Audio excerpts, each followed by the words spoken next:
money is looking for you. Money is looking for your ideas, your vision, your values, so that it can become something. Because otherwise it's just energy. It's just nothing. Welcome to the Next Level Income Show, where it's our goal to take your income, your investments, and your life to the next level. I'm your host, Chris Larson. If you haven't yet, get a copy of our book for free at our website, nextlevelincome.com. That's www.nextlevelincome.com. Just click on the book link, and I'll even send you a copy if you put your address in. On today's show, we have Kim Curtis. Kim is a nationally recognized wealth management advisor and speaker, and she is the president and CEO of Wealth Legacy Institute. Kim is also the best-selling author of Money Secrets, Keys to Smart Investing and Retirement Secrets, and she has been profiled on NBC, CBS, ABC, Fox, and has been in the Wall Street Journal. And today, she joins us on the Next Level Income Show. Kim, welcome to the show. Thank you. Thanks for having me. Yeah, I'm excited. You're coming to us from one of my favorite cities in the country here, Denver, Colorado, where I was sharing with you. My wife and I spent a lot of time out there. We love to visit the area. Been all over the state. I'd love for you to share a little bit about how you got to Denver, what your background is, and what you are doing right now. Yeah, the Mile High City. And I don't know the election results, whether psychedelics passed or not. So I'll have to check on that. I may be in a state of flux. Anyway, yeah, I moved to Denver, Colorado to go to law school and stayed. How can I not stay with the skiing and the biking and the outdoor lifestyle? It's amazing. Yeah, it's amazing. Yeah. No, I mean, the city, it's changed. It's improved so much in so many ways. It's grown so much. Yeah, it's a phenomenal city, and yeah, you went out there for law school, but now you're a financial advisor. I guess share with us a little bit about that transition and how your law background, which I don't know, lawyers get a bad rap in a lot of different ways, probably for good reason sometimes. But tell us how your law background has benefited you and your new role, as well as the clients that you help today. Yeah, lawyers and financial advisors. Someone didn't give me the memo. My area, I never practiced law. The area of expertise is negotiation, mediation, and arbitration. And I ended up with a national dispute resolution firm, and was there for 7 years. So what happened is they moved me to Salt Lake City to open up a Salt Lake City office. But what happened is I moved up and became more of a spokesperson and no longer was in the heart of the matter of doing settlement conferences or mediations. I was talking to lawyers and practitioners or realtors of how to put clauses in contracts. Yeah. Why at the time that seemed like a really good idea. So by the time I had 30, and I was reporting to the president in New York City, so I was the youngest regional vice president in the country. And I thought, what's next? Like, how do I get back into the heart of the matter? And I took a quiz. And that quiz was, what is my next profession, so to speak? I had a friend that was in HR who had access to all these different psychographic skill set quizzes, and financial planning. How about that? I know. So what the good news about that is that my negotiation mediation skills come in very handy. I'm working with a couple in terms of holding that container in the room, talking about very difficult conversations regarding money. Yeah, it is amazing. I shared a very, very small glimpse into kind of our family's picture with that. And it's very challenging. It's a very, contentious issue sometimes. We've had guests on the show talking about how to manage the transition. Actually, a particular guest, David York, I'm thinking of, is in Salt Lake City, and he works with families sometimes worth $1 billion or more that are dealing with that transition down to their children. And I really want to talk about some of the topics that you really specialize in, that I think the audience is going to like to hear with respect to kind of handling that generational transfer and how we can do better with that. But your specific designation now, Kim, is RIA. And I think a lot of people don't really understand the different types of financial advisors out there. But one of the big reasons I wanted to have you on is because you have a specific designation. And in particular, you are a fiduciary for your clients. Do you mind sharing with the audience kind of what that is, how you're different, and how that, in my opinion, is a big benefit for who you work with? Yeah, thank you, Chris, for asking that question. I actually started out in the brokerage world. And one day I decided to read the back of a client's investment disclosure statement. I'm embarrassed to say that with my legal background, but I finally read it, and it was 8 pages, 2 to a page, so tiny, tiny, tiny print. Yeah. And all of the conflicts of interest and fees that came up, and a tear actually came down my cheek when I realized, wow, yeah, I am really not a fiduciary. Of course, everyone wants to do their best work. Yeah. But when I understood that is when I realized I had to create a firm that put clients first, not last. In the brokerage world, the clients truly are not on the front of that. Yeah. And so that's when I created Wealth Legacy Institute, and that was 15 years ago, which is a registered investment advisory firm. Just we are a fiduciary, that word gets bandied about, but putting a client's best interest all the time. Where versus sometimes in the brokerage world, sometimes they have their foot in one side and the other, and the level of care is from a legal perspective. So it's really hard because 90% of the financial advice, quote unquote, out there is from people in sales. Yeah. And only that remaining 10% is fiduciary, like you mentioned, and it's a registered investment advisory firm. It's the firm, not the advisor. Yeah. And I think that, again, that's something that a lot of people listening, it might raise their eyebrows. They might say, wait a minute, like I thought all financial advisors are supposed to do what's in the best interest for their clients. But as I found when I was doing my MBA, I was like, oh, this is a great career. I want to go into become a financial advisor. Mm-hmm. And as I did my research, I was like, wait a minute, I'm just a glorified salesperson when it comes to this stuff. I'm selling these financial products. And what I learned was the strategy that I built for my own portfolio wasn't what I was going to be doing for my clients. And I thought, well, shoot, I can't really do this. And this was, I'll date myself a little bit, but this was, over 20 years, almost 25 years ago now. And I would say that there's a significantly less fiduciaries and RIAs at that time. Mm-hmm. Particularly, yes, RIA firms a lot less at that time, 20 years ago. Yeah. I think you're seeing a lot more brokers leaving and going into the RIA space.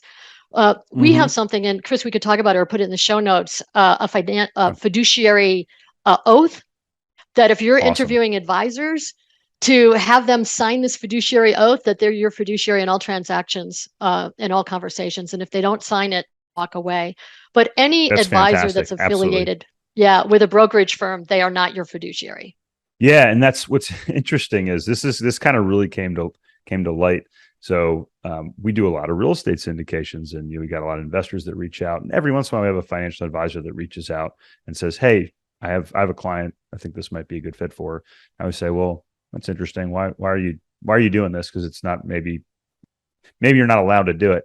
And I came to ask that question because I actually had a financial advisor call me and say, "Hey, not only can I not recommend these types of quote unquote alternative investments." I always get a chuckle that real estate and, the things that, like insurance have been around before the stock market and the IRS and all these things are called alternatives, right? Sure. And they're alternatives to what's commonplace today, which is fine. But I just chuckle about that. But he told me, Kim, he said, not only can I not recommend this to any of my clients, but I am forbidden from investing in this myself. Yeah, that's really unfortunate. And for the end user, the client, that they're not getting the best options available out there for them. Yeah. So I was surprised to hear that. But then what I came to find out was that was actually commonplace for kind of the traditional. So so again, as Kim just mentioned, we're gonna put a link. I'll get that from you, Kim, the fiduciary oath. We'll put that in the show notes. I appreciate you going through that because I think that's really important. I was able to find a fiduciary for my stepfather when he was looking for a financial advisor because I knew that would be a benefit to him. And I think this is something kind of from a selfish perspective. As I went through your website, which again we'll talk about a little bit more at the end of the podcast here, financialliteracypress.com. You have some phenomenal resources up here. And one of the things that I really jumped to was a guide to aging parents. And the reason, as I've been doing demographic research over the last decade, I believe that this decade is going to be the decade of housing affordability issues, which we're seeing right now. And Mm-hmm. I've been talking about this for years. Mm-hmm. But I believe that in the next 5 years, we're going to start to transition into this period where we're going to have a real crisis with senior housing, because we have so many baby boomers turning 65 every day. And a lot of the listeners, Kim, they're trying to get their financial house in order, but there's going to be this massive transfer of wealth. How do you help your clients when it comes to, their parents, or maybe even your clients that are the aging parents? How do you help them deal with this situation? It's interesting, Chris, because I put together that aging parent checklist this yew when I dealt with my mom. I lost my mom this year. Oh, And I'm my so older sorry. sister and I, thank you, thanks. Yeah. Uh, I'm in the business and I still Yeah. missed key points that were critical in Yeah. the successful transition of an aging parent, and all the things that we had to go through to get to when she finally Yeah. did transition. Yeah. And so I put the guide together so no one else makes the same mistake that my sister and I did. And of Yeah. course, there's the easy pieces, the legality piece of it and the financial piece of that. But when you go more granular, it's like putting together a playlist of your parents' favorite music. So when they can't communicate anymore to you, that you could have music playing that they really love. Oh, And yeah. so that aging parent guide, a checklist, is really powerful on taking you through looking at the house. What do you need to change as their capacities change in terms of walking or having a wheelchair or a cane or various other things? And so it really walks you through all of those things so you can prepare yourself as your parent or loved one ages and becomes less mobile and other things. Yeah. So And I thanks for think, asking about that. oh, absolutely. And look, I lost my father when I was 5. And I saw some things that weren't in place. It was really challenging. It was really challenging for my mother. So I think, whether you're a young parent and you need to set up an estate plan, which we've talked about on the show, or you have a parent that's aging and has these issues, I think, in my opinion, these are things that they're a lot easier to do kind of looking forward than kind of in the moment where you have a lot of emotions. What are some lessons that you've kind of learned along the way, from either personally or dealing with clients that have done this? What are the most important things that they should really focus on and that they're going to see in this guide? Well, what's really important, particularly, is oftentimes we have kids that are, we're taking care of, and it's our parent at the same time, and we may not live near our, and so it's kind of that sandwich generation that has to deal with both on either side. And then actually get yourself physically to the place of where your parent is, which is really tough when there's no one boots on the ground near your parent. But one of the things, just as a financial advisor, is not to put, first of all, their will, make sure we get a will, but where is it? And if there is a safe deposit box for older parents that still have those, close it out. It is a hard thing to deal with, and make sure that no legal documents are in that safe deposit box, which is what historically people used to do, put their legal documents in their safe deposit box. And then you can't get to it until you get certified that you are the executor of that. So close out the safe deposit box, make sure all beneficiaries are on all the assets, get a list of the assets, make sure neighbors that live nearby that you have all of their phone numbers and addresses. I think one of the biggest things that my sister and I did is we put together a contact list of mom's active in her church and who are the key people in the church and who's her doctor and when does she get her hair done. And so all of those things that everyone into the house knew all the contacts of everything and could reach my sister and I. And so that list was so valuable later. Because when we put it together, we actually, hey mom, tell who's this person, in your book, and how do you know them? So it took care of a lot of different things. We didn't know. This is a funny one. We didn't know where my grandfather buried a bucket of silver, so we had to go find that at his farm. True story. He buried a bucket of silver coins, which is not a surprise. You hear that as more of a joke or a myth, but it is true. And always check under the mattress. Well, you have, and he was a Depression era baby, so things were a little different. But and another funny thing about my grandfather, he was a very conservative especially when it came to money, German. And Mhm, mhm. he was also very big planner, good with his money. He was an engineer, so he got long-term care insurance. Mm. And unfortunately, he ended up having Alzheimer's his last few years. Where he was in a memory care unit. But Kim, do you know he died the last month that his long-term care provided payments? Like he knew it. He couldn't communicate. He couldn't do all that, but it was. Yep. So we came to find that out. I thought Oh, I kind of chuckled because I think he knew mhm. that deep down. He's like, oh no, he's like, I can't do this. I can't do this just out of principle. Yeah, So I believe they yeah, know. yeah. I mean, there's I believe that as well. Yeah. So I just mentioned long-term care insurance. Uh, where do you see that fall into your clients, financial Hmm. picture? Is that something essential in your mind that's needed for people as they get I older? It should be. Hmm. However, the industry is in such disarray in terms of the Huh. products that they're producing that it's not like it used to be, and it's in Okay. transition. So a lot of people self-insure themselves. I Right. honestly don't know if I would recommend long-term care insurance at this state for the amount you pay for what you can get out of it. 10 years ago, 7 years ago, absolutely. Interesting. But what's happening So is the that they're cost to benefit today, kind of like college, probably the cost to right, benefit has changed drastically. Is that what you're saying? huge change, and Okay. and they have caps. Right. So Right. Right. so Yeah. when you realize the say the cap is a million, Okay. think of how quickly with healthcare and needs that you would hit Yep. that cap. So there are Wow. other Yeah. ways to mitigate that doesn't put you into a policy that could increase rates by bands of people. Oh, interesting. Okay. So I hope that the industry gets ahead of itself and really Yeah. recovers, because it's something we all need, because we Yeah. don't do a good job of taking care of our seniors. Right. Um, Right. but there are other strategies out there that we end Hmm. up doing during this time Hmm. that seem more helpful. Interesting. What are some of those strategies, if you could share? Yeah. So, well, first of all, before anyone retires in our Yeah. firm, if they own their Hmm. home, we have to make sure that they have a home equity line of credit. That's just Okay. Yep. a given at Yep. all points in time, Yep. that they have, and as much as you can get based on the Yeah. value of your home, so that Hmm. you always have that flexibility and you don't spend it, but you always have that peace of mind. Yeah. So when you think of aging and you have that line of credit available, that's one thing. You could Yeah. go through that. And then Hmm. you could also reverse mortgage. Their Yep. industry is in transition a little bit too, but they're Sure. they're becoming more less shady on those Right. reverse mortgages in terms of Yeah. the cost and the hidden Yeah. things available. Right. But those are just two things. Home equity line of credit is really the big Yeah. easy peasy one.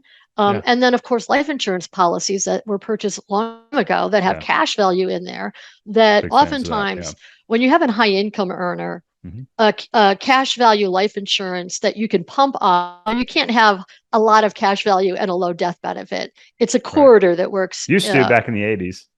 And that was ran at 10%, 12 Yeah. Yeah. rate of return assumption. Oh my goodness. Yeah. But for high income earners, we used to call them private pensions back in the day, Yeah. but you would pump money into a cash Yeah. value life insurance policy that's a variable policy that allows you to then use that in retirement as an Yeah. income stream. Yeah.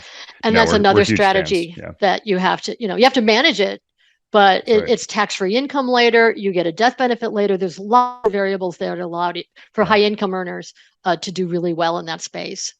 Yeah. No, it's fantastic. It's something that my wife and I have been doing for more than a decade now before our first son was born. Yeah. And The it is key, amazing. Yeah. Go ahead. the key is a life insurance company that has very low cost, no surrender charges, because that's another place that your cost could get eaten up inside of the policy if it's not a real low cost type of and a reputable Absolutely. carrier. Absolutely. No, it's so important. It's structured the right way. Mm-hmm. And then, like you said, especially for high income earners, the ability to create that cash value in there and ultimately take that money as a tax free benefit if you do it properly is pretty amazing. Lots of So tax-free yeah, benefits in that one, yeah, yeah. all the Love way that. along. Um, So that's yeah, another instead of a long-term care policy. wonderful. Well, good. Well, it sounds like we're on the right track there. So okay. So we talked about those that have, they have parents. We were talking about some of the strategies there, Kim. Let's say that you have, you're one of those people and you look down and you say, my children, they need a little bit of coaching. they don't need to coach me. I need to coach them a little bit. What are some tips that you can give to people that are looking to, because we have a little checklist for teaching your kids tips, that are young on the younger side. You go to nextlevelincome.com/kids. But let's say you have adult kids that are maybe they're millennials, right? And they're struggling to buy a house. They're starting a family. What are some of the pitfalls? What are some of the challenges that you're seeing in your clients, and some of the helpful ideas that you can give to those types of people? It's interesting. And in the nature of my work, I don't know if you ever heard of this, Chris, but they call it shirt sleeves to shirt sleeves in 3 generations. It's a parable. Absolutely. Yeah. It's universal. We talk about, here in Asheville, sorry to interrupt you. Yeah, no. We have the Biltmore, right? And unfortunately, the Vanderbilts are that prototypical story of that specific saying, unfortunately, where you had what I forget how it was. I think it was approximately $2 billion in today's dollars that Cornelius left his children. And by the time about 100 years later, when the family got together for a family reunion, the saying is that we don't know the exact numbers, but that there wasn't a millionaire among them. Not a surprise. It is a universal parable that has been researched in the nature of wealth. And it could be rice paddy to rice paddy, clogs to clogs. And you have someone that's creative and has a great idea, and they build a business. And they work hard to create that business. And then the next generation takes their wealth from that business and moves to the city and joins the opera board. In the third generation, the family is fractured and the wealth is gone. And what's happening in that parable is that to have success in money, and we want our children to do as well as we did, or to own a home, or to do these things. The problem with that is that each generation has its own first new generation. So they can't be, I'm Gen 3 of the wealth creator. They have to be their own creator, their own vision. I love it. Ideas. I'm writing that one down. And so when we think of how do we take care of our children, it's a disservice to take away their idea, their creation, their ability to find out what their passion and interest is. And so, and what I say a lot is how you do money is how you do life. And if your head is in the sand on money, your head is in the sand on other areas of life. So if you think about money and what is your money mindset? And how do you make sure your children have a money mindset? You have to talk about it. We tend to talk about sex more than we do money. And yet money is the thread that navigates our human existence. It's the thread of global exchange that allows us to do business. And so to be able to talk about that at the table with your children, with allowance for chores, not to be a member of the family, to show how giving is important and what that means. All of the values that are whatever your family values are the ones that needs to be talked about in the context of money. Because money is not dirty. Are you kidding me? Money is looking for you. Money is looking for your ideas, your vision, your values, so that it can become something. Because otherwise it's just energy. It's just nothing. That's so good. That's so good. I love that. Every generation has to be their own first generation. That's such a powerful saying. And I forget, is it Warren Buffett who says, I want my children to have enough money to do anything, but not too much money so that they do nothing. And that is his, and it's consistent with the proverb. And he is very aware of that proverb. Yes. It's amazing. It's amazing. Amazing advice there, Kim. So as I went through your fantastic website, I'd like you to share with the audience the best way to connect with you, the best way to get some of your resources. You've written multiple books. Maybe you can give us a quick overview of some of those books and how the audience can get access to those, as well as more information on you and your firm. Love to. Thank you. So the first book was Money Secrets, Keys to Smart Investing. It won 4 awards. It was a bestseller. And it is actually a really quick read. It's only about 120 pages. And at the end of each chapter is questions that you should ask yourself or advisors should be asking you. So it kind of it pulls back the curtain on the billion-dollar financial services industry to reveal why smart people make bad mistakes. It is an excellent book. It gives you kind of armor so that when you go and look for a financial practitioner, like you are in control. I love the book. It's a great book. The second book is Retirement Secrets. So what happened is probably within a matter of a few months, I had 3 different clients say, do you have a book for retire? Not a financial book, but like a lifestyle book. Yeah. Of like, how do you navigate retirement? Like, what's the next? And of course, I'm a researcher. And so I read all these different books and it was like, wow, there's really no book that really acknowledges. There was one that I thought was close, but it was written terribly. So I basically took some of the concept of that book and created Retirement Secrets, Keys to Retiring Happy, Healthy, and Free. And it has a lot of client stories, a lot of examples in there. And it's really about kind of when you step off, what's your next. And I'll just give one secret of that. And that is, instead of work, your new job is work out. Like you need to work out just like a job to keep your body strong and healthy. Love that. And love that. So that's kind of one little tip, that if you kind of made that transition of when you do step off, but yet you focus on your health through exercise and fitness, that's a little tip.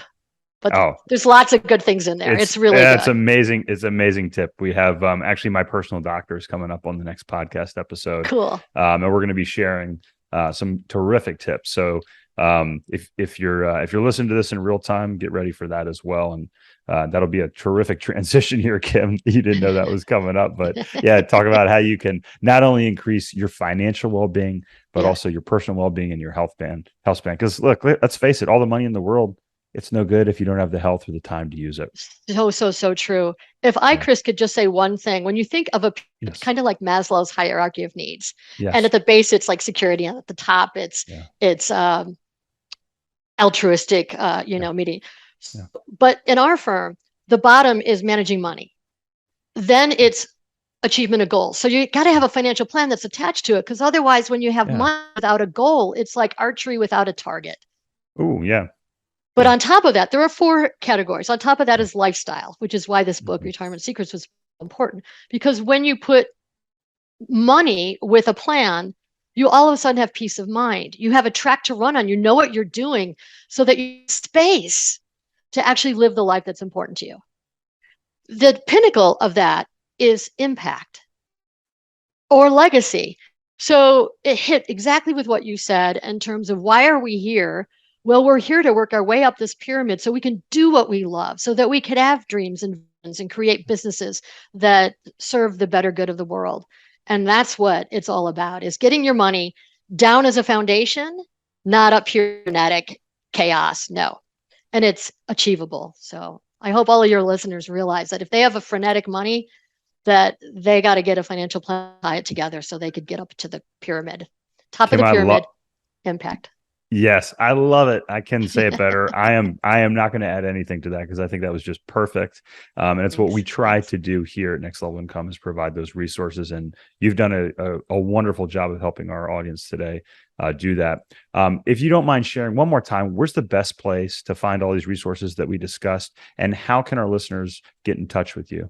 Yes, on financialliteracypress.com is where you can find those resources that you mentioned. And wealthlegacyinstitute.com, the name of our advisory firm. Perfect. We'll put all that in the show notes, Kim. We'll also put the fiduciary oath that we talked about earlier in the show. Kim Curtis, thank you so much for being on the show and sharing all this wisdom with our audience today. Thank you, Chris.